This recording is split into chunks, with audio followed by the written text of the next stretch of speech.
What's going on, everybody? RJ Ochoa here from SB Nation's bloggingtheboys.com. Hope all is well wherever you are. We hope you're happy, safe, healthy, and that you're excited because there's only one preseason game left for the Dallas Cowboys. Their third officially in the books now. The Cowboys technically losing the Governor's Cup 20-14, the final score, as the Houston Texans are victorious. But there's a lot to take away from the Cowboys, their performance. This is, of course, or was, of course, the dress rehearsal for this team. Obviously, as they get ready for the regular season, the opener is now 19 days away for the Dallas Cowboys. So a lot to figure out. That's why this game was really interesting. We went into it, obviously, not knowing exactly how much a lot of players were going to play. We knew that Dak wasn't going to play, knew that Zeke wasn't going to play, DeMarcus Lawrence, etc. But we saw almost a full half, about a full half actually, from the starting defense. But we saw some other things that some people feel very passionate about. If you are joining us early on in our stream, we've got Jalen says DiNucci just got cut. Matt Davis says, oh my gosh, can Big Ben? It's Larry says ugly. RJ, ugly. I want to say I think DiNucci's a fun guy. I think he's fun to root for. He's obviously a meme, but that's about it. I mean, he's obviously not very good. Let's go ahead and let's start, as we always do here on the live show, with our winners and our losers. And I don't know that there is anywhere else to start. I would like to start off the winners strong, but Ben DiNucci is the clear loser. Now, I think this is a little kind to say, but I think it's possible that Ben DiNucci entered this game with a chance to earn a spot on the Dallas Cowboys roster. If you're asking me, my own personal opinion on RJ Ochoa, I don't think that Ben DiNucci could have made the roster even 4 hours ago, but it is technically possible that had he balled out, he could have impressed the team, whatever, and that did not happen. Ben DiNucci threw 3 interceptions, including a tipped ball that wound up in the hands of the Houston Texans when the Cowboys were trying to drive to finish the game and win it. I know a lot of you weren't able to watch the game. This was the only preseason game for the Cowboys this season that was local only in terms of broadcast. And so, yeah, it was not a pleasant or a pretty end. Let's see here. We've got, let's go, Cowboys 68 says it's time to look for a real backup quarterback. And on that note, there's a lot of things we're going to celebrate here, but on that note, another loser for me, Garrett Gilbert. This was not a great game for the Cowboys in terms of backup quarterbacks. It was actually a really, really, really bad game for the Cowboys in terms of backup quarterbacks. Let's take a look at, because Garrett Gilbert started this game for the Cowboys and really has not done much for them since the preseason began. I mean, if you're thinking about this guy, Garrett Gilbert, being your backup quarterback, so therefore a moment away from being your starting quarterback, I think you're not thinking about this properly. Garrett Gilbert so far in the preseason, these are his drives. Against Pittsburgh, led the team to a field goal, then led the team to a missed field goal. So that's not really his fault. Then that was all the action he got against Pittsburgh. He had 2 or 3 possessions, against the Arizona Cardinals last Friday night, which is a Katy Perry song. The first one was a Cowboys punt. The second was a turnover on downs. The third was a field goal. Tonight, he did have 2 possessions. On the first, he fumbled the ball, and then on the second, the Dallas Cowboys had to punt. So Cooper Rush did come in for, again, those of you who were not able to watch the game, and played much better than I thought, at least than Garrett Gilbert. I think a lot of people thought. In fact, let's go ahead and throw this graphic up on the screen. Garrett Gilbert versus Cooper Rush tonight. These were their bodies of work. Garrett Gilbert 3 of 5 on the night for 30 yards and a rating of 77.1. Cooper Rush 9 for 11, 94 yards through 2 touchdowns, a 141.9 rating. So I ask you, the loyal viewer, the loyal listener, who should be QB2 for the Dallas Cowboys? Now, Robert Anthony says bring in Bortles at this point won't hurt. Yes, Blake Bortles is a free agent. I agree with this idea, by the way. And I'm not saying that is an awesome option, but the bar is low, people. The bar is really low. Now, Cooper Rush has technically been the backup quarterback for the Dallas Cowboys before. I mean, so he's really the only person who's technically qualified for this job. It's amazing that the Cowboys have kind of fallen in love with what Garrett Gilbert did against the Pittsburgh Steelers last year. It really wasn't that impressive. Christopher Lopez says, I'm still undecided. For me, I am not, it's not, close for me. Russell says Nick Foles trade for, here we go. Nick Foles trade for him. No way, dude. Nick Foles is is, I mean, I'm trying to be really kind. I really like Nick Foles, the person. Nick Foles is not very good. I think that's the nicest way I can put that. Let's see here. We've got Norm says Rush is currently the best, number 2. Danny Phantom, friend of the show, says Garrett Gilbert is our QB2, but let's just never have to use him. I like this this mentality. Let's see here. Joseph says Bortles took the team to the AFC Championship game. That's fine.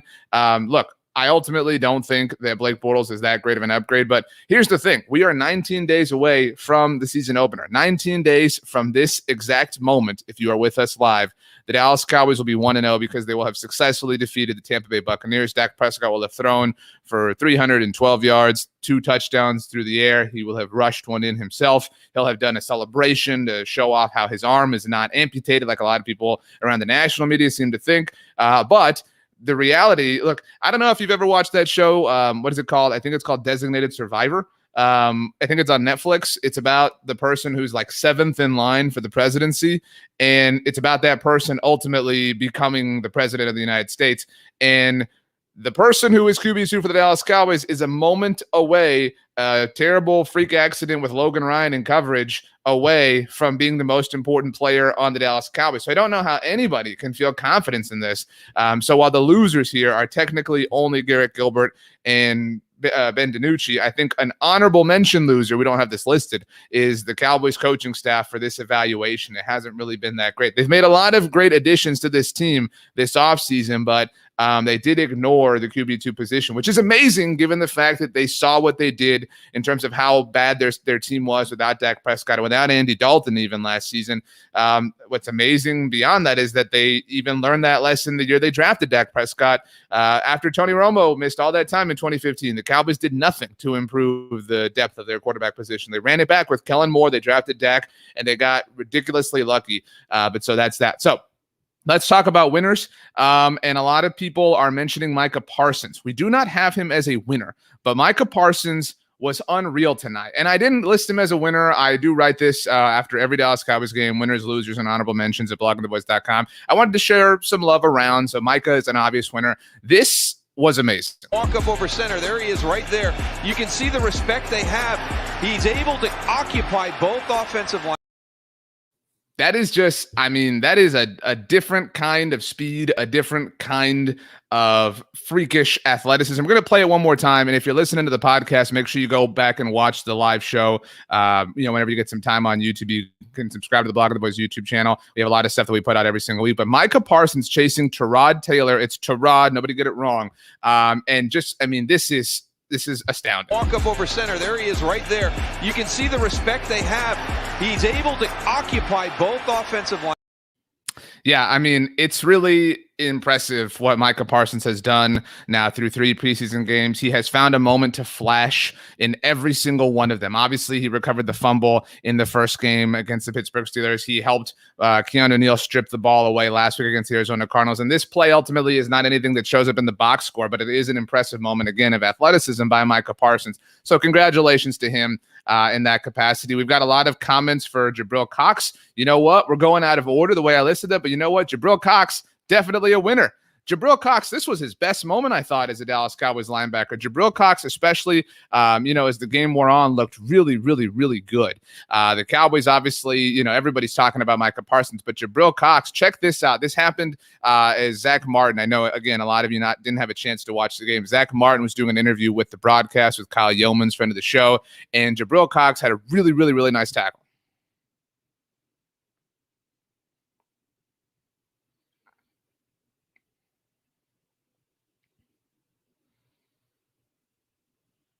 Yeah, I mean, there's a lot to like from Jabril Cox. I mean, in fact, there's about everything to like from Jabril Cox. I think he is, I don't want to say the clearest winner, but he had maybe the most to go. A lot of players have flashed for the Cowboys, a lot of defensive players, which is really exciting. But Jabril Cox ultimately is somebody that hasn't necessarily had a chance to shine because there are so many players that get so many opportunities, obviously on the defensive side of the ball for the Dallas Cowboys. Let's see here. DJ Dog 31 says Osa had another solid game. That's right. Osa Digizua early on had a really great stop. And in fact, Osa just made the list, honorable mention. again, had a good game, but it's getting tough to find these winners because so many players are popping and flashing for the Dallas Cowboys. So Osa Odighizuwa really came on strong. Last week, I thought Osa was a little bit better, and that's not trying to take away from this performance. In fact, last week, PFF had Osa ranked as the 9th overall rookie in the entire NFL based on their performance during last week's preseason games. For what it's worth, Patrick Surtain was number 1, just to put things in proper perspective. Had the pick 6, obviously, against the Minnesota Vikings. But I thought that Osa Odighizuwa played really, really, really well. As we cycle through our winners and losers and our honorable mentions, certainly want to hear what everybody else has to say if you're watching live on YouTube or Facebook. Andre says Anae is a winner. You know what, Andre? I agree with you as I'm searching for it here. We have, I don't have him on the winners, but I thought Bradlee Anae had a really great game. He does make the honorable mentions list, and really somebody who started to come along, somebody who we really have been begging to see for a year now, and it's finally starting to happen. The preseason was obviously something that wasn't a thing last year, but this has proven to be a valuable opportunity. And I think as training camp, at least a portion, and Oxnard wore on, we were starting to wonder where Bradlee Anae stood in the overall kind of hierarchy of the Dallas Cowboys defensive end group, especially after last week when Dorrance Armstrong really started to flash, because you've got DeMarcus Lawrence, you've got Randy Gregory, you've obviously got Dorrance Armstrong starting to pop. You figure that, Bradlee Anae wasn't necessarily shining, and so we really had to see it, and so we have started to see it, and that is a really positive thing. Now we've got Yeager says Noah Brown is a winner. Well, you know what, Yeager? I hear what you're saying, and Noah Brown is a winner. I'm going to be honest with you guys. If you have been watching our live streams or any of the videos that we do here on the channel, and by the way, please subscribe to the Blogging the Boys YouTube channel, I really did not think that Noah Brown stood a chance to make this roster, especially after the draft when the Cowboys drafted Simi Fehoko. It really kind of seemed like that was the writing on the wall for Noah Brown. I didn't think the Cowboys were going to, keep 6 wide receivers. They still might do that. Maybe they'll do that in order to carry Simi Fehoko. But you've obviously got Amari Cooper, Michael Gallup, CeeDee Lamb, and I think you can make an argument that Noah Brown is wide receiver 4. Now, I don't want to take away from Cedric Wilson, but Noah Brown has been really, really, really impressive so far, not just through camp, but through the preseason. Noah Brown had a catch that, everybody's going to look at, not that there are a huge number of touchdowns to go around, but Noah Brown had a catch. I actually didn't even think this was a catch at first. It took, the slow-mo for me to ultimately realize this.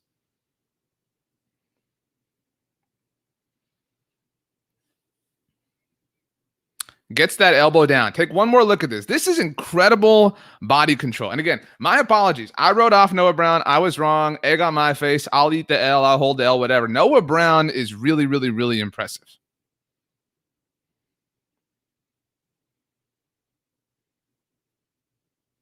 Well done. Well done, Noah Brown. Really starting to shine. Brian says, Ced had the TD tonight. Totally agree with you, Ced. I totally agree. Cedric Wilson had the touchdown tonight for the Dallas Cowboys. So you know what? He's an honorable mention. And the only reason for this, again, we're trying to spread the love here. All right.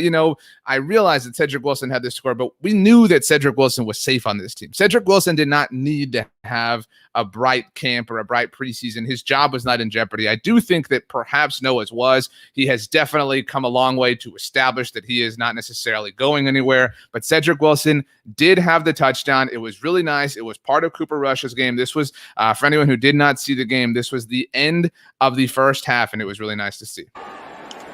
Third down. Firing to the corner of the end zone. Cedric Wilson.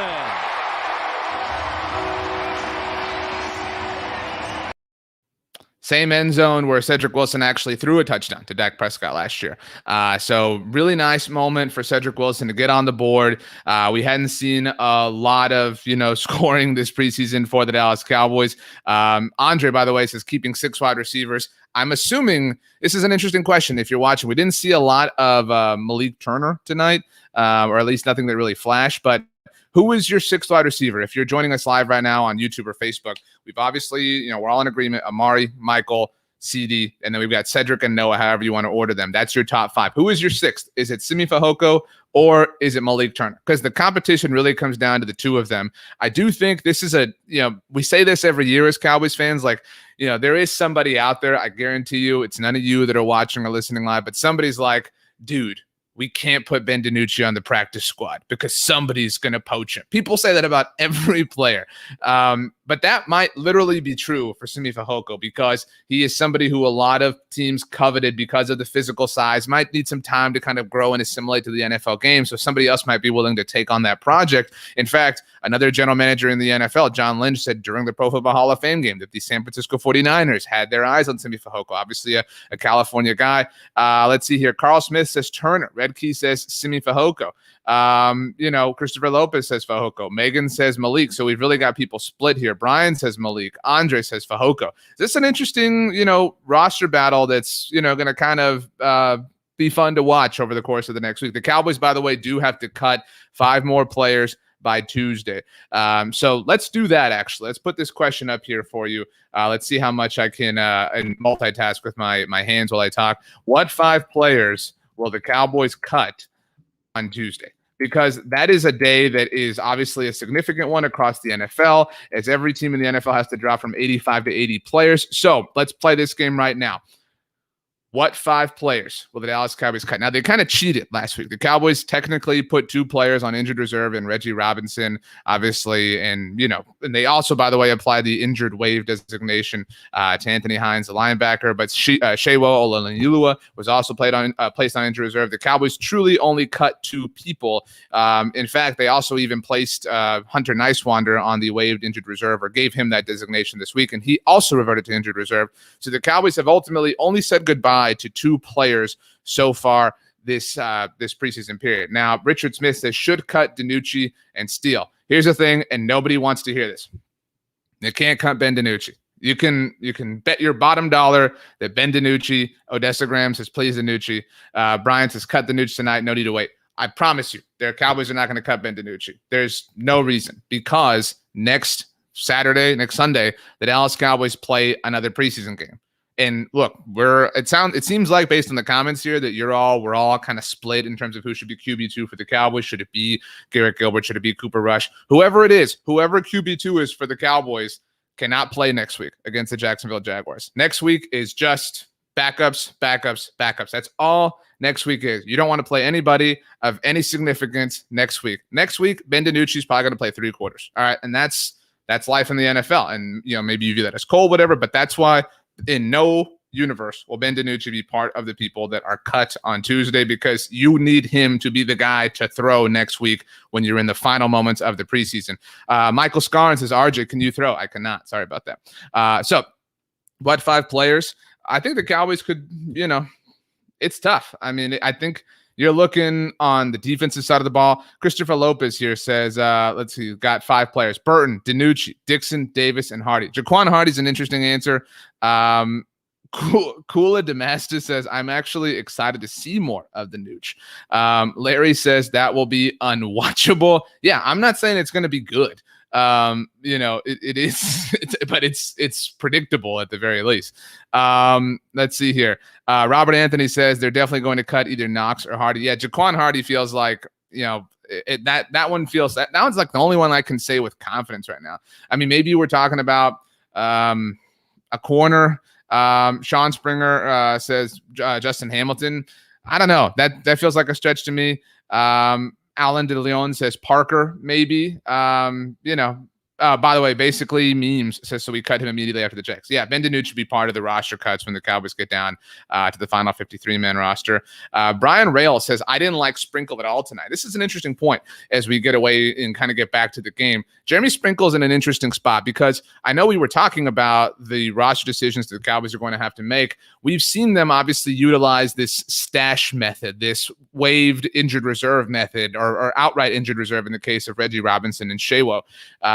The Cowboys could view Sean McEwen as somebody who they want to place on injured reserve, right? They could look at their tight end situation, because that's a fair thing to do, and look and say, okay, we've got Blake Jarwin. We've got Dalton Schultz entering the final year of his rookie contract. What do we have for next year? Well, if Dalton leaves, we're going to have Blake Jarwin, and we could have Sean McEwen. Maybe Sean McEwen, obviously, he's got the ankle sprain. Maybe he's farther along, whatever, blah, blah. I mean, if you're thinking about stashing players, if you're the Cowboys could IR stash Sean McEwen, put him on ice till 2022, but that would obviously require Jeremy Sprinkle playing really well. I thought Jeremy Sprinkle had an opportunity tonight that he really didn't necessarily take advantage of. Not a loser by any means. Danny Phantom says Nick Eubanks had a nice game. Yeah, I mean, that's that was a missed opportunity for Jeremy Sprinkle. I mean, ultimately. And so it is what it is. Let's get back, though, to some winners and losers. We talked, I guess we didn't really announce that he's a winner. I thought Cooper Rush was a winner. Like, the fact that we're sitting here and we're talking about who should be QB2 for the Cowboys, and the fact that Cooper Rush is in the mix for this, Cooper Rush is undeniably a winner here, because this should have been a throw away the lock, or what is it, hide the key, whatever lock and key thing for Garrett Gilbert. This job should be his in spades. There should not be any, debate whatsoever that this job should be Garrett Gilbert's. But there is debate. There is a lot of debate. There is doubt. There is an enormous amount of doubt. That's just the reality. For those of you that got here late, we did take a look, obviously, at what the Cowboys had going on tonight at QB2. I guess in the QB2 debate. And you look at Cooper Rush, significantly outperformed Garrett Gilbert. It's not on this sheet if you're watching live. Garrett Gilbert, 3 of 5 for 30 yards, but also had a fumble on the very first possession of the game. And, this fumble, a lot of people, when they talk about situations like this or what happened or whatever, people love to say like, yeah, well, it's just backups. This was not backups for Garrett Gilbert. That's what's so frustrating about it. For Garrett Gilbert, he had the entire starting Dallas Cowboys offensive line, and he didn't have, Connor Williams at center and whatever at left guard. He had left to right Tyron. He had, obviously, Connor Williams. He had Tyler Biadasz. He had Zach Martin. He had Lyle Collins. He had every reason up front to succeed. He did not have Zeke Elliott. Oh, well, but he did have Amari Cooper. He had Michael Gallup. He had CeeDee Lamb. He had Dalton Schultz. He had Blake Jarwin. He had every reason to succeed in this game. And yet on the very first possession of the game, he held the ball too long and turned it over.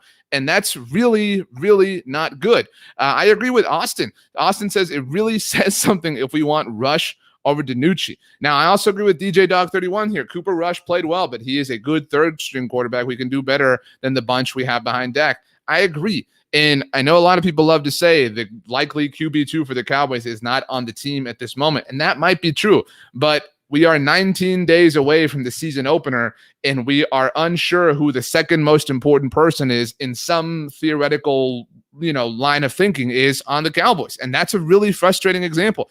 This is not something that I don't want to call it a failure. Like, this is the biggest, demerit that the Cowboys organization could possibly have. But this is not something that they have failed to do just recently. Dak Prescott was hurt in late October of last year. They have had, if you think about it that way, 10 months to properly think and evaluate and contemplate and experiment. The Cowboys have experimented so much that Connor Williams was playing center for some time. So how have they not in 10 months found a proper answer to what happens if Dak Prescott goes down? And that's the really frustrating part. Max G says any of these quarterbacks other than Dak is a disaster. And to be clear here, I don't think there's a team in the NFL that is like pumped if their starter goes down. I think you can make an argument, and most of you won't agree with this, but for Chicago, if you consider Justin Fields to be the starter in Chicago, which I do because I'm not Matt Nagy, but I still believe that Andy Dalton is a fine quarterback if you need him to go in for a game or two. Obviously, last year was too tall of an order for him. I think the Chargers are maybe in that camp. I think the Packers, interestingly enough, with Jordan Love, there aren't a lot of teams where you've got, outside of teams that have first-round rookie quarterbacks right now that are heir apparents to that particular job. So now you can discount Justin Fields. There isn't really a team that feels super comfortable with their backup quarterback situation. However, that was the case for the Cowboys when last season was falling apart and ended, and yet they did nothing about it. And that is the really frustrating thing ultimately. Tyrone Beast, by the way, says if Dalton gets cut by the Bears, I would bring him back. There's no way Andy Dalton's getting cut by the Bears, but that would be, obviously awesome. I would love to have Andy Dalton as the backup quarterback for the Cowboys. I thought that was a really, really, smart move by Mike McCarthy last year. In fact, I am personally upset that we have reached the point where Cooper Rush is the most logical answer for the Cowboys, because we know that Cooper Rush is, a fine reserve quarterback. But think about it.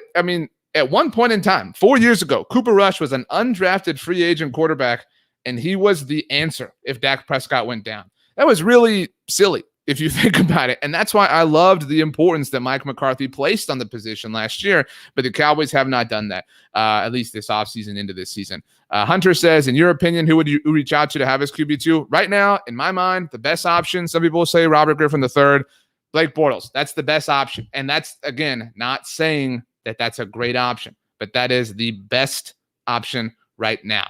To me, it's like, you ever like, have you ever been like starving and you're on a road trip, right? Like you're driving like 6 or 7 hours and you're in the middle of nowhere, you have nothing, you're starving. I'll take anything right now. And you see this like fast food restaurant that you normally are not about, you want nothing to do with it, but in that moment you are starving and it seems, it feels, it sounds delicious. And then you eat it and it is delicious. That's it. We are wandering through the desert right now of hunger when it comes to a backup quarterback for the Dallas Cowboys. And right now, Blake Bortles is like a piece of prime rib. I mean, that's really what he feels like compared to what the Cowboys have going on outside of them. But by the way, Robert again brings up roster cutdowns happen. Every player in the NFL will cut 5 players on Tuesday, so we will see who will be available. In case anybody asks, I'm good on Josh Rosen. I don't want to go down that path, but whatever. Back to this game, I had Tony Pollard as a winner. I thought, we haven't really talked a lot about Tony Pollard. I thought he had a nice moment. He had the first touchdown of the game. Really, hey, Tony Pollard scoring. That's what you like to see. End zone on that. Somersaults. Tony Pollard in space is a problem. I mean, for any defense. I mean, and I would love to see the Cowboys incorporate their running backs in the passing game this season. So, seeing Tony Pollard involved there is really nice. We've got Robert says, Ralston, honorable mention. Nick Ralston's in an interesting spot because with Shaywo being placed on injured reserve, it's now Nick Ralston's job to lose. It's either Nick Ralston or nothing, right? Nick Ralston or bust for the Dallas Cowboys. And so I'm grading on that curve, to be clear here. I had him as a loser, all right, just because this was an opportunity to really kind of like Jeremy Sprinkle. I thought to really take hold of it. I would just like to see more. That's all. And it's the most mild loser that I had tonight, so that's on me. I thought another loser tonight, Simi Fehoko. We talked about Noah Brown. We talked about Cedric Wilson. Simi Fehoko committed a penalty. I mean, really not helping his chances. Right now, the best thing that Simi Fehoko has going for him are his physical attributes, his physical assets. And those seemingly make him impossible to cut for the Cowboys because for fear of being poached, for fear of being picked up by somebody else, that's why you really maybe can't put him on your practice squad. That's the best thing he has going for him right now. Now, what you can say for Simi Fehoko is he has predominantly played with Ben DiNucci as his quarterback, so it's difficult to shine in that world. So, I mean, Simi Fehoko, I would love to see more of that. That's really, what it comes down to for me. Jeremy Rodriguez, my cousin, what's up, cuz, says, winner your shirt. Shout out to the people at Bullzerk, by the way. Sent me this. They made this when Dak Prescott first got hurt. Obviously, Dak Prescott is very vocal about his faith, about his foundation, etc. So Bullzerk, if you like the caps and the t-shirts that Dak Prescott is often seen in, Bullzerk, that's Bullzerk, free ad for Bullzerk, but they're great people. They deserve it. So let's see here. Let's go to another winner, another loser. We talked about Garrett Gilbert. We talked about Ben DiNucci. We talked about Simi Fehoko, Nick Ralston. Special teams penalties. All right. This is a rare thing. All right. This is a really, really, really rare thing. All right. 4th and 30. How does this happen? I mean, how do you hit 4th and 30? Now, to be clear here, if you did not watch the game, on 3rd and long, the Cowboys picked up, I think it was 3rd and 19 off the top of my head. Obviously, haven't rewatched the game at this point, but it's 3rd and really long. And the Cowboys picked up about 13 yards, maybe 16 yards. It was going to become 4th and manageable. There was a penalty there. Okay, cool. So all of a sudden now it's 4th down, blink of an eye, bam. Then what happens? You have a legal man downfield. Got to punt again. Then what happens? You have a false start. By the way, on Israel Mukwamu, I think his spot on the roster is safe, but like we talked about with Simi Fehoko, you don't want to have a single penalty against you if you are a later round draft pick, if you're on the bubble in any capacity. But we have seen the Cowboys look a bit sloppy so far this preseason period. That's something, if you watched Hard Knocks, offensively, the Cowboys had to practice the snap count and the cadence together at the very beginning of the episode. This is not encouraging. Like there are things that when you like, I kind of look at the preseason like a salad, that you obviously want to, like you ever eat a salad and you pick things out of it, you're like, oh, I don't want any of the, I don't know, like walnuts or whatever. I don't want any of the blue cheese, and you pick it out. That's kind of how the preseason is. Like, to understand exactly what's happening, you have to pick some of the things out. So you have to pick out, well, some of the Ben DiNucci throws, right? Like some of the, they're playing some backups and things like that. So you have to pick a lot of things before you can ultimately see what the true, context is of what you're looking at here. And you don't have to do that with these types of things. These penalties, you're talking about a legal man downfield. You're talking about false start. Like, these are things that should not happen. These are basic, they're not contested penalties like pass interference. These are things that should not be happening in any way. I hope that we see, a lot more discipline from the Cowboys once the regular season gets here, because that really has to happen, or else it's going to be a rough ride. So that is what it is. So this was kind of a team-wide penalty. I didn't want to place it on John Fossil, but it was what it was. So let's see here. Let's get to some other highlights. What highlight have we not shown here? Well, you know what? Let's go ahead and let's take a step away from the game for a moment, because if you read the national media, obviously there's a lot of great national reporters. If you read bloggingtheboys.com like a genius, like I know you to be, you know that today was kind of the Dak day, back and forth. Adam Schefter said last night, ESPN's Adam Schefter, during the game between the Arizona Cardinals and the Kansas City Chiefs, that he did not know if Dak would ever be back this season, back in a full sense. He said, yeah, he's going to play week 1, but I don't know if he'll ever be back. Well, NFL Network's Tom Pelissero came in and bam, swatted that down. Later, on this afternoon, said Dak is fine. Dak is great. Dak is making progress. He hasn't had any single setback. Now, here's the thing here. I admire both of these reporters. I think they're both great. Love their work.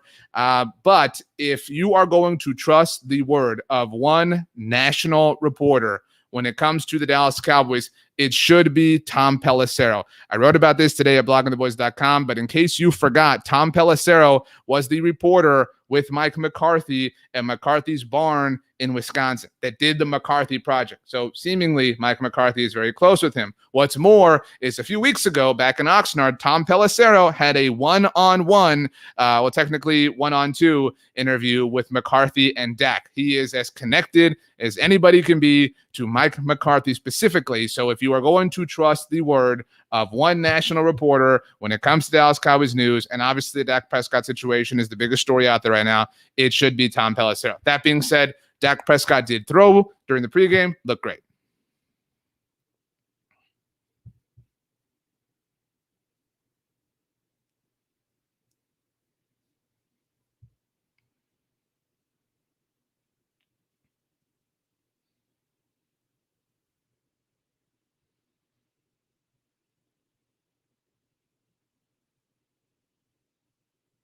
Michael Gelkin of the Dallas Morning News actually charted the throws that Dak Prescott had during the pregame. He attempted 52 passes and only completed 51 of them. So, Dak, dude, what are you doing, man? Get it together. I mean, you can't complete all 52. But I agree with DJ Dog, by the way. Why risk a setback in the Dak injury by playing him in a meaningless preseason game? This is why he sits. I also agree with Edge of Greatness. Dak for comeback player of the year, a lock. I totally agree with that. I think you could also throw Dak in contention for MVP. But a lot of that is obviously contingent on what the season ultimately has to say. But so Dak news was all over the place. By the way, Vinny brings this up, says, what do you think, or what did you think about the last minute coaching changes? Again, for anybody who did not watch this game, Dallas Cowboys defensive coordinator Dan Quinn and Dallas Cowboys defensive lineman Carlos Watkins tested positive for the game, or had a positive test around them before the game. And obviously, with all the COVID protocols in the NFL, out of an abundance of caution, were not part of everything that happened tonight against Houston. So Joe Witt was calling the defensive plays. Joe Witt was part of the, and I thought this was a great point by Kyle Yeomans on the broadcast. If you did watch it, Joe Witt was part of the consideration for a defensive coordinator when the interviews were happening, and obviously has a familiarity with Dan Quinn, a familiarity with Mike McCarthy. I think that's, obviously, there's that element to not just football, but our lives right now. And I thought that was really great thinking on their feet by the Cowboys. I think that's, you don't want to see that happen, but I think that seeing that happen allowed the Cowboys to understand what's our smash glass in case of emergency option. What happens if on the day of the game, Dan Quinn can't be there, right? Like, what do you do? And I thought the Cowboys had a really great plan, a really great level of preparation for it. And so, again, you don't want to try to practice those things or practice those things. And it's one thing to say, if this happens, we're going to do this. It's one thing to kind of have your plan written down on paper, but for the Cowboys to have to execute it, I thought was really impressive. All things considered, Alan De Leon says the defense played well. Yeah, I really thought the team played well defensively, and to have it happen again, it's the preseason, so that goes back to the kind of salad picking we talked about. But to play well in spite of that particular challenge as the night started, I thought was really impressive for the Cowboys. If you care about this information, obviously this is a subject of a lot of debate and discussion in our world and in our country.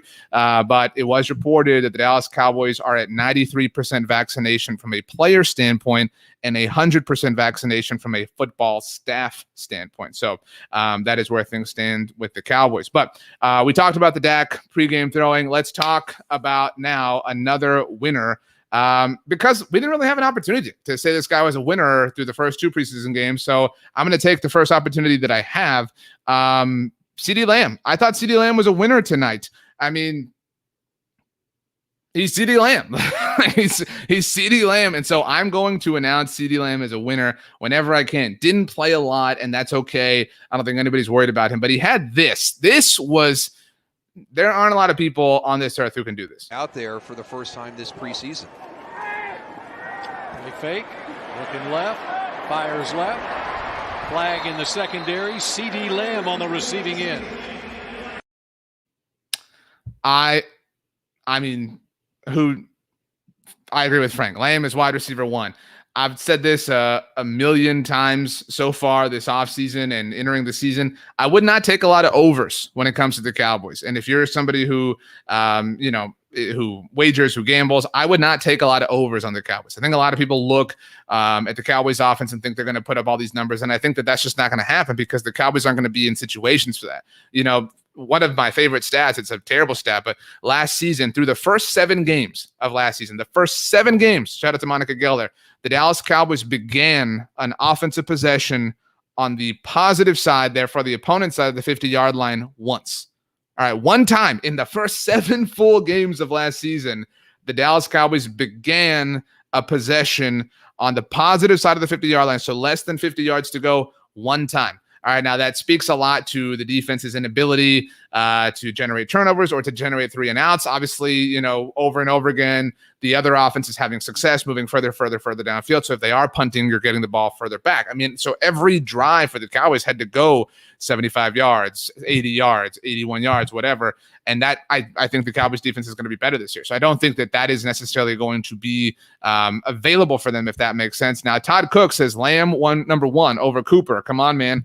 Love Amari Cooper. Amari's awesome. I love Amari Cooper. Love CeeDee Lamb. Love Michael Gallup. Love them all. It's, they are all our favorite toys, right? Like, we love them all. However, CeeDee Lamb is different. This is the year where CeeDee Lamb establishes himself as, asserts himself as, however you want to put it, the alpha wide receiver for the Dallas Cowboys. That was inevitable. The moment the Cowboys drafted him at 17 overall last year, it was inevitable that he was going to become that player. There will be moments where Amari Cooper goes off, and that's kind of Amari Cooper's thing, is to have huge games. Amari Cooper is the only wide receiver in Dallas Cowboys franchise history to have multiple 200-yard receiving games, something he did in his first, I think it was like 12 games with the team.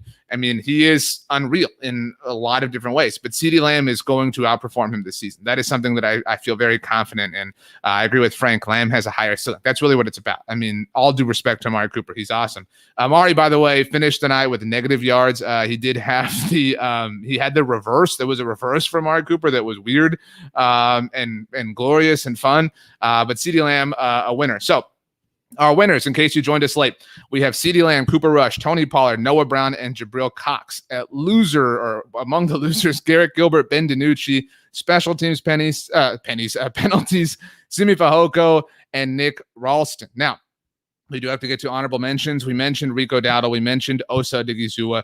We mentioned Cedric Wilson. And we mentioned Bradlee Anae. I have one more honorable mention. I'm so fascinated to hear who you have as winners, losers, honorable mentions, etc. My final honorable mention on the night, and I do write about this again at blogoftheboys.com, Blake Jarwin. We got to see Blake Jarwin tonight. I mean, I'm really happy that we got to see Blake Jarwin. I think we've forgotten about him a little bit, and that's amazing to me. But there are a lot of players who are returning. There's a lot of, there are a lot of narratives around the Cowboys to, it's kind of understandable to forget about Blake Jarwin. I thought, again, the one moment, and that's why it was so nice to see Cooper Rush come in, because Cooper Rush is somebody who's at least capable of taking advantage of Blake Jarwin's skill set, something that Garrett Gilbert was not able to do. But I thought that it was a small sampling. It was a tiny little taste, and that was nice to see. Again, the context here is that we really hadn't seen much from Blake Jarwin, so it was really nice to see him. Now, we did have a comment here. Let's see here. Let me find it one moment here from Brian. Says, Randy Gregory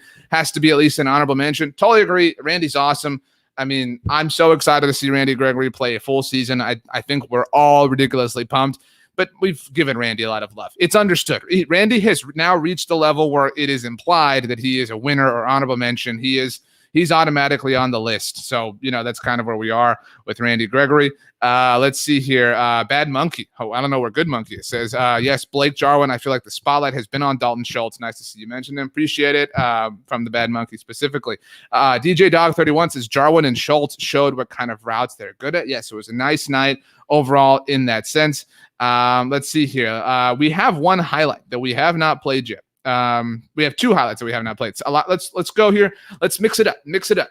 Lots of hype for Rico Dowdle, understandably so. Had this nice run in the second half. Everything. Watch the offensive line from the right side. They just wash everything down. Wasn't Jeremy Sprinkle. It was actually Nick Edwards. Nick Edwards coming all the way across. Rico had a fumble earlier this preseason, and so, at that point, he made the loser list. Just because if you turn the ball over, you're on the loser list, which is why I thought about putting Ben DiNucci on here 3 times tonight. But, in that moment, it is what it is. But Rico Dowdle is firmly on this roster. I don't think there's any doubt about that anymore. I think he actually really, finalized or formalized his spot on the roster back in week, not one, in the Hall of Fame week against the Pittsburgh Steelers. So really, really happy to see Rico Dowdle played well. But I think there was somebody that everybody was happy to see. When the second half began, the Dallas Cowboys had a certain safety out there, wearing number 28, and he had a nice tackle to get the party started.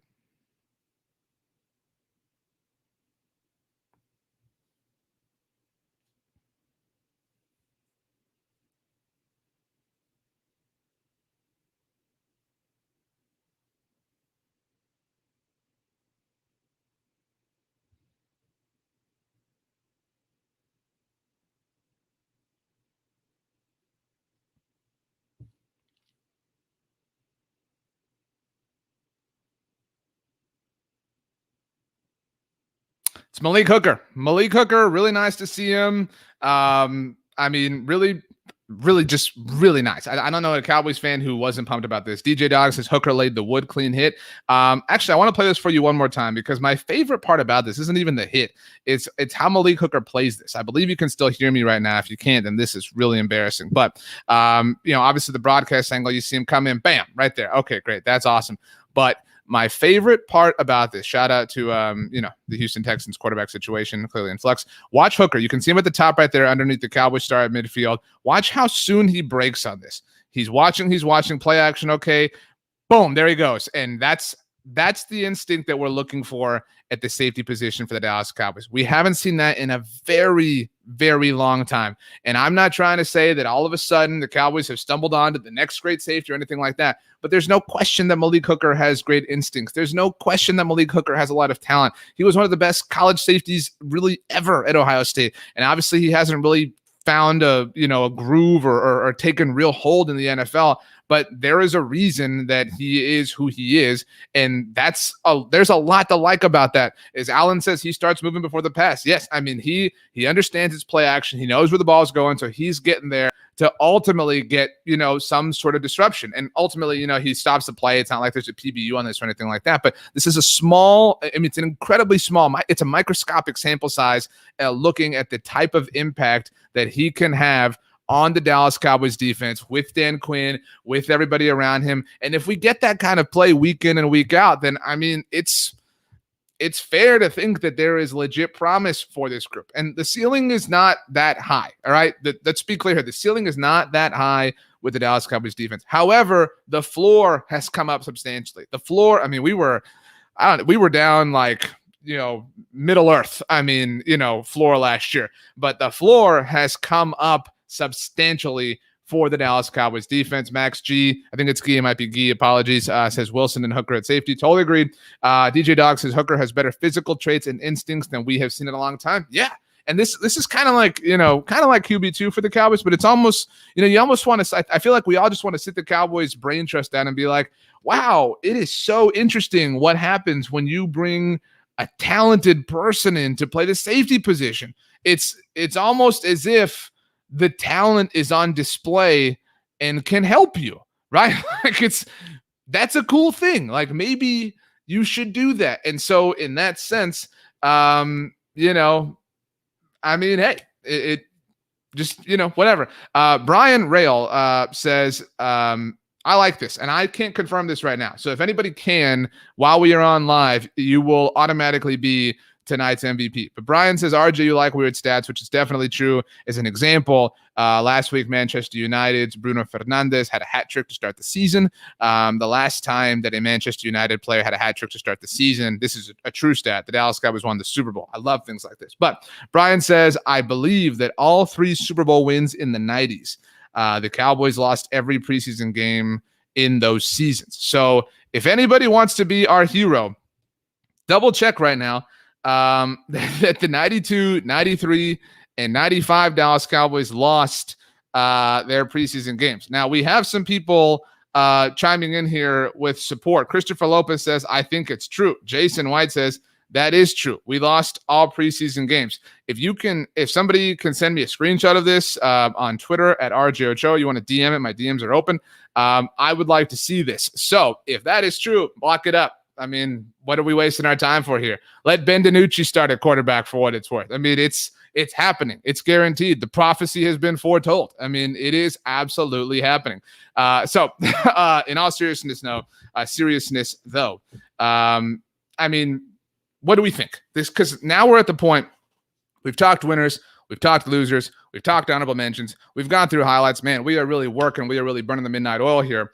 At this point, now it's time to come to a conclusion. All right, we've typed the whole paper, and it's time to come to a conclusion. We've seen the last bit of legitimate Dallas Cowboys football until the regular season opener. Again, 19 days from now, Thursday, September 9th. What do we think? Let's go with let's give us your takeaway. Or actually, scrap that. That was a terrible idea. I don't know who suggested it. Do you feel better or worse about the Cowboys in 2021 after the preseason? Because all that's left is again, the game against the Jacksonville Jaguars. That's a throwaway game. It's not going to give us any information that we can discern anything from when it comes to who the Cowboys are going to be primarily this season. So do you feel better or do you feel worse? And why do you feel that way? As I, again, not a free ad or anything, but I love, my wife found this Diet Root Beer and it's incredible. So do we feel better? Do we feel worse? Why? There's a lot of ways we can go here. Magic Garden says way worse. Christopher Lopez says better. Glad to see we're all in agreement here. Austin says, even though we've lost, the defense has stepped up and I feel a little bit better this year. Edge of Greatness says first two games are going to be really tough. I would be really happy if we could steal one of those 2 games. I agree with this point. This is a really intelligent point from Edge of Greatness. Since nobody has tweeted me the screenshots of the preseason games from the 90s, right now Edge of Greatness is our MVP for the evening. If you are a gambler or you want to wager on the Cowboys, whatever, wait till week 3 because they might lose both of those 2 games. It's possible. You can make a strong argument that those are 2 of the team's 3 hardest games this season. Because I think you can make an argument that the most difficult 3 games for the Cowboys this season are Tampa Bay, Kansas City, and the Los Angeles Chargers. Cowboys played 2 of them, obviously, to start their season. So the odds are literally that the Cowboys will be longer odds or have longer odds to win the Super Bowl after week 2, or at least after week 1 if you think they're going to lose to Tampa. That being said, I mean, I also think that, a season comes down to stealing games. There are games that teams are supposed to win, right? And you have to win those games, right? Then there are games that you're supposed to lose. Like, I think right now, if we're being honest with ourselves, and then there are games that are toss-ups, right? So I think that, for example, if we looked at the NFC East games, most of those are games the Cowboys should win. If we look at the Tampa Bay game, if we look at the Kansas City game, those are games the Cowboys should lose. Then you've got these toss-up games that are kind of like the Chargers game. Those games could go one way or another, just generally speaking, right? Like when you look at it on paper. And so the way to be a playoff team is to win the games that you're supposed to win, to steal a couple of games you're supposed to lose, and to get lucky more often than not when it comes to those toss-up games, right? Like, that's the formula. We haven't seen the Cowboys really have that sustainable formula in a long time, since 2016. I think most would say that's the positive end of that spectrum. I think in 2018, the Cowboys won a lot of games, by some close margins in 2018, and they were on the opposite side of that spectrum in 2019. So that's an important point here. But Frank, with another great point, is, I don't really feel any different at all because we haven't seen Dak. Max says worse on offense and better about the defense. See, I don't feel worse about the offense. I just feel indifferent about the offense, but I definitely feel great about the defense, which is definitely an improvement on where things have been over the course of the last, couple of seasons. Let's see here. Will says better because of potential depth and tough cuts for a change. The depth is here. I mean, by the way, Marlon Mayfield says, tell me more about this diet root beer. Marlon, again, no free ads here, but I believe in helping humanity here. My wife found this. I love my wife. It is Diet A&W root beer. It's not a free ad, but it's no calories, no anything, and it tastes the same. Tastes the exact same. Seriously, we get it at Walmart. It's incredible. Diet A&W root beer. Can't recommend it enough. It's a tasty treat. Tastes like a dessert in a bottle. But Christopher Lopez says Tampa is a steal game. Totally agree. Now, Marlon also says football's a game of opportunity. Okay, let's see here. Romeo says definitely better, but we still have a ways to go. And that's really where I ultimately land, because I think we all feel better about this defense. I think we all think this defense is definitely better than it was last year. And some of that's just because it's difficult to be that bad again. But they have depth, all right? I mean, and the thing about this is there were so many people that were not fans of the Micah Parsons pick. And, I get not being a fan of it because of the resource allocation, not being a fan of spending a top 10, what was a top 10, became a top 12 pick on a linebacker. I can totally understand that. There were a lot of people who were disappointed with it. And the disappointment really was just that Patrick Surtain and J.C. Horn went the picks before the Cowboys run the clock. However, Micah has passed every test. And if you want to even call them tests, Micah has passed every single checkpoint with flying colors. Micah Parsons, I'll ask this question. Micah Parsons is the what best player on this defense. If we rank the players on the Dallas Cowboys defense, we rank the starters, right? If we rank them, where is Micah? I think he's second. I really do. I think he's the second best player on this defense already. AR Cowboy 88 says we needed Micah. His attitude for the game, I'm hoping, is infectious. I totally agree. I mean, what he has brought is his tenacity is kind of the same sort of infusion from a disposition standpoint. I want to be clear about this, that we saw from Dak and Zeke along the offense in 2016, kind of just somebody that woke them up. And I mean, DeMarcus Lawrence is the best player on this defense, as these comments are starting to come in here. I think Micah Parsons is right after him. I mean, Todd says third. I'd be curious to know, Todd, who you have ahead of Micah. Steven also says third. Michael Scarn says top three at the top of my head. Odessa says second. Christopher Lopez says definitely top three. And Christopher Lopez, Lawrence, Gregory, LVE, full strength. See, I'd take Micah over Leighton Vander Esch. And Todd, by the way, adds Randy Gregory. Trayvon Diggs definitely in the mix here. But that's the point. Like, the fact that he's challenging, and I think you could definitely throw Randy Gregory operating at full Randy Gregory-ness is absolutely in that conversation.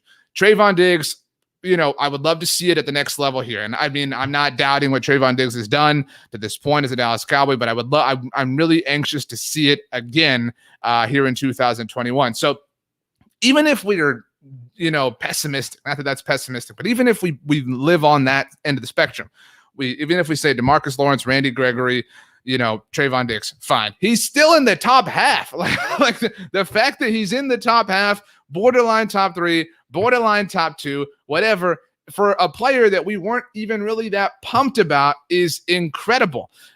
So, I mean, that alone has really raised my, call it hype, call it excitement, call it just general juice for this season.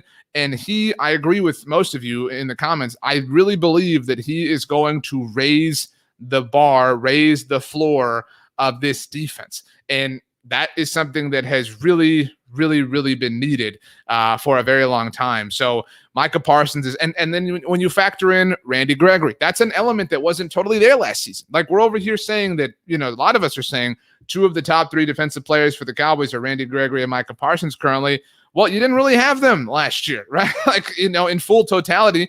I mean, and Trayvon Diggs obviously is getting better. And so ultimately, all of this leads me to feel better about the team through 3 preseason games. We didn't need to see the offense. I know that we're all sad and frustrated and upset that we haven't seen Dak Prescott. I know we're upset about the reports that come out that are whatever. And so we're grateful for the Tom Pelisseros that come out and combat them and diffuse them.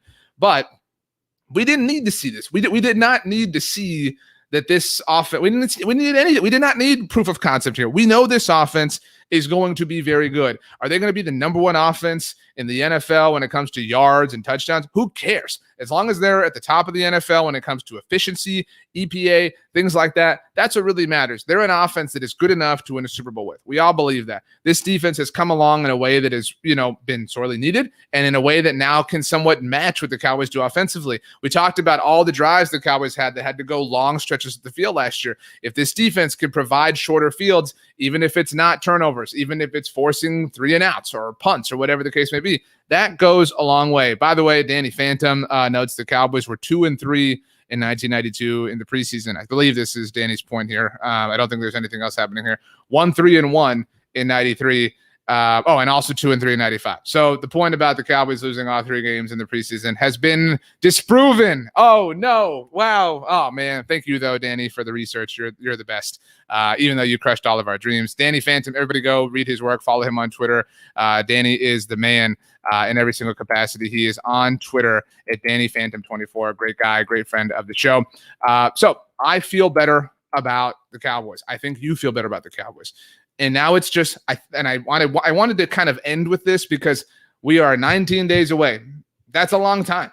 All right. Do you know how long 19 days is? All right. There's going to be like 9 episodes of Big Brother between now and the Cowboys season starting.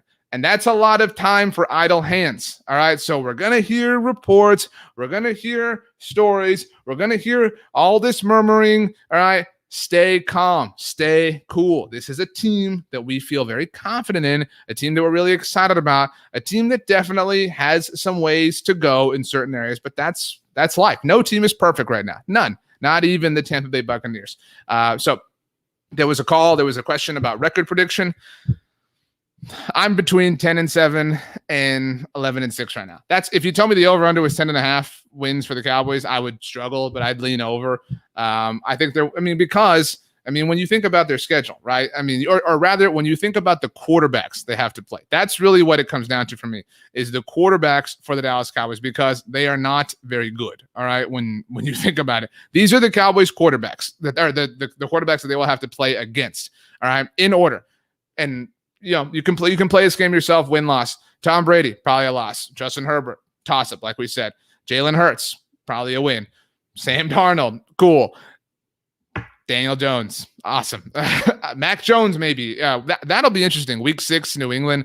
I don't know if, I don't know if Cam's still starting there or if he's ever starting. I don't know if Mac Jones, but that's a toss-up too because of the New England Belichick factor, whatever. The Cowboys then have their bye. I've said for a while now, the Cowboys play the Minnesota Vikings. In fact, they visit the Minnesota Vikings in week 8. And that's coming off their bye, just like they did last year when all the watermelon smashing happened. And the Vikings are coming off of their bye that game as well. And so for Minnesota, that's a home game coming off of a bye. And that's on Halloween. That's October 31st. That's generally around the time that teams make a move at quarterback. Obviously, the Vikings drafted Kellen Mond, who went to the greatest school in the world, in the second round this year. So I could kind of see that being Kellen Mond's debut. He gets the bye week to learn things, whatever, blah, blah. But even if it's Kirk Cousins, with a coaching staff that doesn't ruin a masterful performance from Dak Prescott like happened in 2019, Cowboys should win that game. Getting back to it, week 9, Drew Lock or Teddy Bridgewater, that's a win. Week 10, Matt Ryan. I'm curious about Atlanta this year. I could be pushed to put them in the coin toss category. Week 11, Patrick Mahomes is probably a loss. And then from Thanksgiving on, this is the part that when the schedule first came out, I looked at and really got excited about. From Thanksgiving on, these are the quarterbacks the Cowboys are going to play. Derek Carr on Thanksgiving, Jameis Winston, or Taysom Hill, I suppose. Ryan Fitzpatrick in December. Now, look, Ryan Fitzpatrick is going to be fun. He's going to give us a couple of memes, in September. But Ryan Fitzpatrick is not exactly known for dominating the month of December. So you've got Derek Carr, Jameis Winston, Ryan Fitzpatrick, Daniel Jones again, Ryan Fitzpatrick again, Kyler Murray, who had a very not kind comment about the Cowboys this offseason. I won't say it here because we're a family show. And finally, Week 18, Jalen Hurts. I think it's very possible the Cowboys don't lose from Thanksgiving on.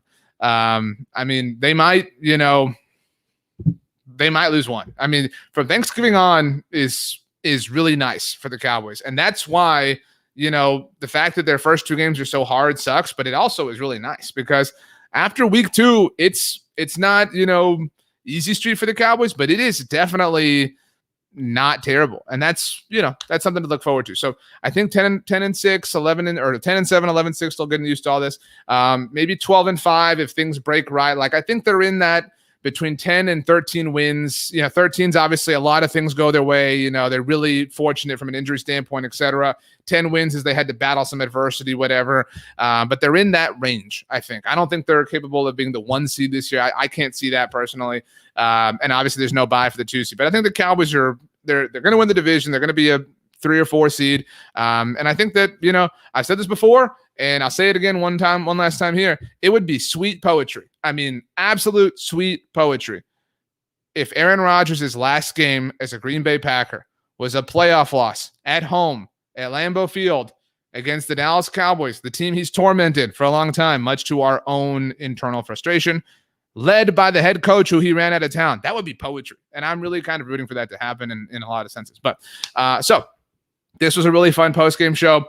Thank you to everybody who joined us. If you did watch us live, my name's RJ Ochoa. You can follow me on Twitter or Instagram at RJ Ochoa. We do these after every single Dallas Cowboys game. We also do these after every Hard Knocks episode on Tuesday. We will have a video up on our channel tomorrow, the Blogging the Boys YouTube channel on Sunday, with highlights from tonight's game, so you can look forward to that. We will obviously have a ton of content available for you at bloggingtheboys.com. We'll have the live stream on Tuesday night after Hard Knocks, and we'll be back here next week, for another post-game discussion. We'll be doing these all season long. It's a lot of fun to participate. We are one big, happy Dallas Cowboys family, and that is cool. The fact that we're all going to experience the season together, the highs, the lows, the 2 lows that are going to come, is really, really, really cool. So thank you, everybody, for joining us tonight. Hope you have a great weekend, whatever's left of it. I can't wait to see you soon, and have the best day ever. You know why? Because you deserve it. Thanks for joining us, everybody. We'll see you next time.